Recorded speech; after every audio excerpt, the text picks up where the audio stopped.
तो friends, welcome in my another video. आज इस वीडियो में मैं आप सभी को, जो भी एस्पिरेंट्स हैं जो मेरे साथ चैनल के माध्यम से जुड़े हुए हैं, मैं उनको अपने जो बुक के रिसोर्सेज हैं जो मैं ओवर द टाइम पढ़ता आया हूँ अलग अलग एग्ज़ाम्स के लिए, तो उन सारे रिसोर्सेज को मैं आपके साथ शेयर करूँगा। और इसका रीज़न ये है कि कमेंट बॉक्स के अंदर और बहुत सारे स्टूडेंट्स हैं जो बिगनर हैं या जो मिड लेवल वाले हैं, वो मेरे व्हाट्सएप के ऊपर भी, जो मैंने अटैच किया हुआ है अपने यूट्यूब चैनल के ऊपर, वहाँ उसके थ्रू जा करके और मुझे मैसेज डालते हैं कि भैया प्लीज़ आप रिसोर्स पे एक वीडियो बनाइए कि आप कौन कौन से रिसोर्स यूज़ कर रहे हैं अभी, और कैसे आपने शुरुआत करी है, और अभी आप किस किस रिसोर्सेज को कैसे कैसे पढ़ रहे हैं। तो मैं ये पूरी डिटेल एक वीडियो के थ्रू तो नहीं दे पाऊँगा, वीडियो बहुत या तो लंबा हो जाएगा या तो आप देख के बोर हो जाएंगे। तो इसलिए मैं उसका एक पार्ट 1 आप मान के चलिए कि मैं एक वीडियो अभी बना रहा हूँ जिसमें मैं एटलीस्ट इनिशियली जो कुछ रिसोर्सेज हैं उसको मैं दिखाऊंगा और आपके साथ साझा करूंगा। और आप इस वीडियो को शुरू से लेकर लास्ट तक देखिए और अपने फ्रेंड्स के साथ भी ये शेयर करिए। आपको पसंद आए तो उसको लाइक करिए, चैनल को मेरे सब्सक्राइब करिए, क्योंकि आप चैनल को सब्सक्राइब करते हैं तो वो हमें मोटिवेट करता है और फिर आगे नेक्स्ट फर्दर वीडियो बनाने के लिए हमें प्रेरित करता है। तो चलिए शुरू करते हैं। तो फ्रेंड्स, चलिए आपको मैं बुक्स की तरफ, रिसोर्सेज की तरफ मैं लेकर के चलता हूँ और मैं स्टेप बाय स्टेप आपको बताता हूँ कि आपको इनिशियली एटलीस्ट बिगनिंग में आपको कैसे प्रिपरेशन को अपने इनिशिएट करना है, और उसके बाद में जो एडवांस लेवल या उसके बाद की जो चीज़ें हैं, नोट्स मेकिंग एंड ऑल, वो हम फर्दर बात करेंगे कभी नेक्स्ट वीडियो में। अभी मैं आपको एक सिलसिलेवार तरीके से रिसोर्सेज दिखाता हूँ जो आपको बहुत ज़्यादा बल्कि भी ना लगे और आप कंफर्टेबली उसके साथ गो थ्रू कर सकें। तो सबसे पहले जो बात आती है वो आती है कि पॉलिटी के लिए, रिसोर्स के लिए। तो लोग कहते हैं ऐसा कि पॉलिटी के लिए कोई एनसीईआरटी पढ़ने की ज़रूरत नहीं है, बट मेरा ऐसा मानना है कि आपको इंडियन कॉन्स्टिट्यूशन एट वर्क की जो 11th क्लास की जो एनसीईआरटी है, मैं कैमरे में ऐसे फोकस करूंगा तो आप देख लेंगे, ये 11th क्लास की एनसीईआरटी है पॉलिटी के लिए। मुझे लगता है कि बेसिक फंडामेंटल जो अंडरस्टैंडिंग है उसके लिए आपको ये बुक ज़रूर एक बार इसको गो थ्रू करना चाहिए, क्योंकि ये इसके लैंग्वेज इतनी ईजी है कि आपको इसको पढ़ने में बहुत टाइम नहीं लगेगा, और इसमें फ़ोटोज़ एंड ऑल बहुत सारे हैं। तो जो इसमें टेक्स्ट फॉर्मेट है वो बहुत कम है, मतलब आप अगर एक एवरेज रीडर भी हैं, बुक रीडर, तो आप इसको घंटे 2 घंटे के अंदर 40-50 पेजेस इसके अंदर आराम से आप ख़त्म कर सकते हैं। तो फॉर पॉलिटी आप इससे शुरू कर सकते हैं। इसके अलावा आप सभी को पता है यूपीएससी के लिए लक्ष्मीकांत की जो रिसोर्स है वो बाइबल ऑफ यूपीएससी हम बोलते हैं, तो आप इसके बाद उस पर शिफ्ट कर सकते हैं। चूँकि अभी मेरे पास वो बुक है नहीं, मैं उसका रिवीजन कर रहा था, मेरी लाइब्रेरी में पड़ी हुई है, तो आप उसको गूगल कर सकते हैं और बहुत सारे लोगों को पता भी होगा।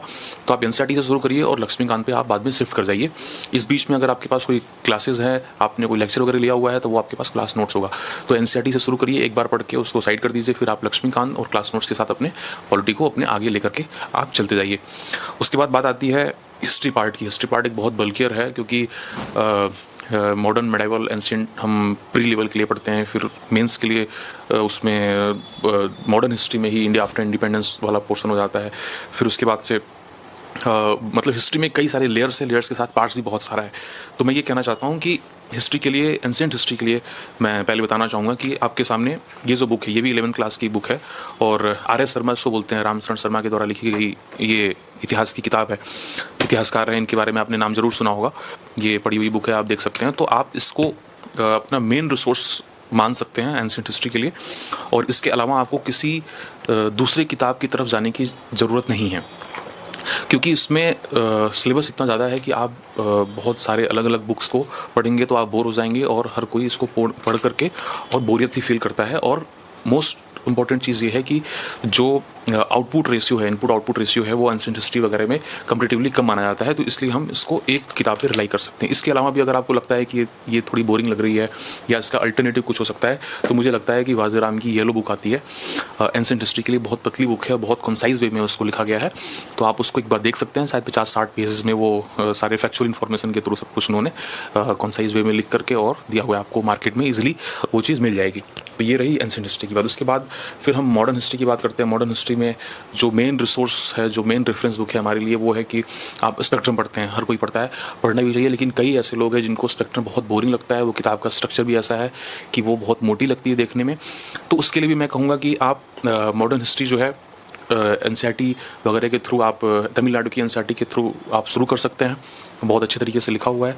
उसके बाद आपके पास 2 ऑप्शन हैं, या तो आप स्पेक्ट्रम के साथ अगर कंफर्टेबल हैं तो स्पेक्ट्रम के साथ आप आगे बढ़िए, उसको पढ़िए और बार बार पढ़िए। और अगर आपको थोड़ा सा अनकंफर्टेबल कर रहा है, जैसे कि मेरे जैसे, तो आपके पास एक दूसरा ऑप्शन है। पूनम दलाल दहिया की एक किताब है, बहुत अच्छी बुक है ये, और इसको कलर फॉर्मेट में इसको लिखा गया है। मैं आपको ऐसे दिखाऊंगा, तो ये जो है आपको रीड करने में थोड़ा ईजी हो जाता है। बुक का स्ट्रक्चर भी ऐसा है कि आप इसको कंफर्टेबली और ईजी तरीके से इसको आप फॉलो कर सकते हैं।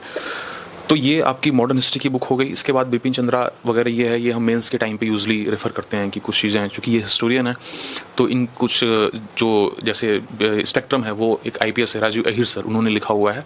तो जब मेंस आंसर राइटिंग की बात होती है तो जो हिस्टोरियन है उनके कॉन्टेक्स्ट लिखना बहुत इंपॉर्टेंट हो जाता है। तो वो सारे लाइन्स वगैरह हमें इन लोगों के बुक में ही मिलते हैं, इसलिए ये बिपिन चंद्रा वगैरह मेंस के टाइम पे आपको एक सरसरी निगाह से पढ़ना बहुत ज़रूरी हो जाता है।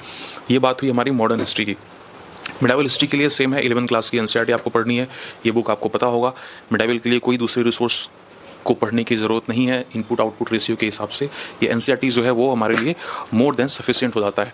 और अगर आपको इसको भी पढ़ने में ऐसा लग रहा है कि आप बोर हो रहे हैं, इसमें बहुत सारे जो है वो फैक्चुअल इन्फॉर्मेशन है, ओवरलोडेड है, तो आप फिर से वही कर सकते हैं। एंशिएंट हिस्ट्री और मिडाइवल हिस्ट्री के लिए वाजीराम की येलो बुक आती है, बहुत पतले में, बहुत कॉन्साइज वे में लिखा हुआ है, तो आप उन बुक को फॉलो कर सकते हैं। लेकिन आप ये नहीं कह सकते कि उससे आप सारे क्वेश्चन टैकल कर पाएंगे। मुझे ऐसा लगता है कि NCERT तो हमें किसी भी लेवल पे, किसी भी कंडीशन में गो थ्रू करना ही चाहिए। तो आप दोनों किताब को, वाजीराम वाली जो पतली येलो बुक है एंशिएंट और मिडाइवल की, वो साथ लेके बैठिए NCERT के साथ, और आप उसमें टॉपिक को लिखते जाइए अपनी पतली वाली बुक में। तो आपको एक समय के बाद NCERT पढ़ने की ज़रूरत जो है वो ख़त्म हो जाएगी, क्योंकि आप सारी जो इन्फॉर्मेशन है वो निकाल चुके होंगे। उसके बाद हमारे पास इकॉनमी के लिए जो सोर्स है, वो लोग परेशान होते हैं कि इकॉनमी के लिए क्या पढ़ना चाहिए, क्योंकि इकॉनमी जो है वो एक साइंटिफिक सब्जेक्ट माना जाता है, लोगों को बहुत डिफ़िकल्ट लगता है। तो बुक्स रिसोर्सेज तो बहुत सारे हैं। विवेक सिंह सर हैं जो अभी शायद किसी कोचिंग में पढ़ा रहे होंगे, पहले तो वो सुब्रा रंजन मैम के पास पढ़ा रहे थे, तो मैंने उनकी बुक को भी ट्राई किया है। और बहुत सारे 5, 6, 7 राइटर और भी हैं, लोग अलग अलग लोग पढ़ते हैं।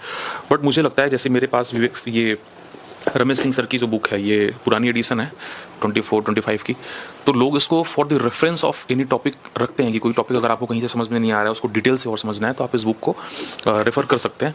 बट मुझे लगता है कि अगर आपने किसी टीचर से, चूँकि ये थोड़ा लॉजिक के साथ, और थोड़ा सा इसमें फैक्चुअल भी है, लॉजिक भी है, और इसमें आपके फैक्ट्स भी है, सब कुछ मिला करके ये एक सब्जेक्ट होता है, तो इसलिए लोगों को यूजुअली ये डिफ़िकल्ट लगता है बाकी अदर सब्जेक्ट की तुलना में। तो जब अगर आपने कोई लेक्चर अटेंड किया है किसी टीचर से, अगर आपने इकॉनमी पढ़ा हुआ है, तो मुझे लगता है कि आपको रमेश सिंह जैसी मोटी किताब, या और भी विवेक सिंह सर जैसी मोटी किताब पढ़ने की ज़रूरत नहीं है। आप फोरम की एक रेड बुक आती है जो इस तरीके से होती है, बहुत फेमस है, और जो भी सीनियर हैं बच्चे वो उस पर शिफ्ट कर जाते हैं बाद में। ये बुक टोटल आप देख सकते हैं, ये 233 पेजेस में टोटल बुक है ये। तो इसके अंदर इसको आप पढ़ सकते हैं अपने क्लास नोट्स और टीचर के जो पढ़ाए हुए कॉन्सेप्ट हैं उसके, और क्लास नोट्स के साथ इसको आप ऐड ऑन करके आप पढ़ सकते हैं। मुझे लगता है ये मोर देन सफिशिएंट है। बाकी तो मोटी किताबों की तो कोई लिस्ट खत्म होने वाली नहीं है, आप पढ़ते जाइए और लिस्ट वो चलती जाएगी। तो फ्रेंड, इसके साथ ही साथ आप, अगर आपको फिर भी लग रहा है कि फोरम वाली रेड बुक जो है, कुछ लोग पतली किताबों को देख के फोबिया में आ जाते हैं कि भाई UPSC जैसे बड़े एग्जाम में इस पतले से 220-230 पन्ने की किताब से कैसे निकाला जा सकता है। बहुत सारे लोग हैं जो क्लासेस वगैरह नहीं अटेंड करते हैं, डायरेक्ट रेफरेंस बुक के सारे से पढ़ते हैं। तो मुझे लगता है कि संजीव वर्मा सर की जो किताब है उसको आप रेफ़र कर सकते हैं फॉर दी इकोनॉमी पर्पज़। इसके बाद हम ज्योग्राफी वाले पार्ट पे आते हैं। ज्योग्राफी के लिए मोस्ट इंपॉर्टेंट और सिंगल सोर्स जो है वो ये है, 11 क्लास की NCERT है, हर कोई पढ़ता है, मल्टीपल पढ़ता है, सारे क्वेश्चन इसी में से आपको मिलेंगे, और इसके अलावा आपको कहीं जाने की ज़रूरत नहीं है। मल्टीपल टाइम आप रीड करिए, कोई आप टेस्ट वगैरह कुछ अलग ऐसा लगा रहे हैं या कोई और रिसोर्सेज आप देख रहे हैं तो उसकी इन्फॉर्मेशन निकाल करके इसमें ही ऐड ऑन करने की कोशिश करिए, क्योंकि ये किताब बहुत बहुत बहुत इंपॉर्टेंट है किसी भी दूसरे रेफरेंस बुक की तरफ सविंदर सिंह जैसे या माजिद हुसैन जैसी किताबों को टच करने की। एटलीस्ट अगर आपका ऑप्शनल नहीं है तो बिल्कुल भी ज़रूरत नहीं है। तो आप वो इन्फॉर्मेशन इसमें ऐड ऑन कर लीजिए और you are good to go for geography. इसके बाद अगर आपको इंडियन ज्योग्राफी के लिए, कई बार लोगों को प्रॉब्लम होती है कि भाई फिजिकल ज्योग्राफी के अलावा जो NCERT के थ्रू इंडियन ज्योग्राफी पढ़ने की बात है, तो उसमें एक स्पेसिफिक किताब आती है पेरियार ज्योग्राफी ऑफ इंडिया करके। तो आप इसमें कुछ पार्ट जो UPSC, जैसे मैं कभी किसी वीडियो में PYQ के बेसिस पे बातें करूंगा कि किस किस सब्जेक्ट से क्या क्या स्पेसिफिक या थीम वाइज क्या इंपॉर्टेंट एरिया है जो क्वेश्चन UPSC पूछती है, क्योंकि हर पेज हर चैप्टर्स इंपॉर्टेंट नहीं होते हैं। तो for the geography of India के लिए आप इस बुक को रेफ़र कर सकते हैं। कुछ पोर्शन के लिए A to Z पेजेस आपको नहीं पढ़ने हैं। तो ये रही ज्योग्राफी की बात। उसके बाद हमारे पास एक इम्पॉर्टेंट किताब आ जाती है आर्ट एंड कल्चर के लिए, जो है फाइन आर्ट, क्लास 11 की NCERT। इस किताब के बारे में आपने बहुत सुना होगा, थोड़ा पढ़ने में बोरिंग है। इसके जो इन्फॉर्मेशन है वो बहुत छोटे लेटर्स में लिखे होते हैं, सब कुछ है, लेकिन आप इसको एक बार पढ़ेंगे, कंप्लीट करेंगे, तो आप समझेंगे कि इस किताब की एक्चुअल पावर क्या है। तो फाइन आर्ट्स के लिए से फाइन आर्ट्स वाले बुक से UPSC बहुत क्वेश्चन पूछता आया है, बार बार पूछता आया है, हर साल पूछा जाता है और जाता रहेगा। तो फाइन आर्ट्स की बुक आप अपने प्रियोरिटी लिस्ट में ज़रूर रखिए और इस बुक को आप बार बार पढ़िए। टेबल पे हमेशा आप अपनी प्रायोरिटी लिस्ट में इस किताब को रखिए और इसको आपको मल्टीपल टाइम पढ़ना ही पढ़ना है। इसके बाद फिर एक सब्जेक्ट रह जाता है जो इन्वायरमेंट है, जिसको हम यूजली ज्योग्राफी से जोड़ के ही देखते हैं। बट इन्वायरमेंट के लिए क्या है कि जो सबसे ज़्यादा एस्पिरेंट्स जो फॉलो करते हैं वो ये करते हैं कि विज़न के जो मैगजीन के अंदर इन्वायरमेंट का एक एरिया आता है, जो मंथली मैगजीन में भी होता है, उनके 365 में भी होता है, PTV के पोर्शन में। तो जो इन्वायरमेंट का जो सेक्शन है वो PT वाले मैगजीन के थ्रू हो जाता है। लेकिन अगर किसी को ये है कि कोई बुक रखना ही है, कोई रेफरेंस बुक रखना है जिसके थ्रू वो सिलेबस कवर करना चाहते हैं, तो आपके लिए आपके पास 2 ऑप्शन है। वैसे एक शंकर IAS की बुक किताब आती है इन्वायरमेंट के लिए, ये मेरे पास 11th एडिशन है। और इसके अलावा एक थोड़े से और भी डेकोरेटिव तरीके से लिखी हुई बुक है जो PMF की आती है, PMF IAS की आती है, आप उसको देख सकते हैं। तो वो किताब भी आप ले सकते हैं। लेकिन वही बात है कि आपको पेज टू पेज नहीं पढ़ना है, बहुत ज़्यादा ओवर इन्फॉर्मेशन लोडेड है, तो आप उसको सिलेक्टिव वे में PYQ के बेसिस पे आप उसमें से एरिया सिलेक्ट कीजिए और उसमें से 40-50% क्वेश्चन चैप्टर्स को आप पढ़िए और बाकी आप उसको लीव कर दीजिए, क्योंकि सारी किताबों में से सारे चैप्टर्स पढ़ने इम्पॉसिबल है।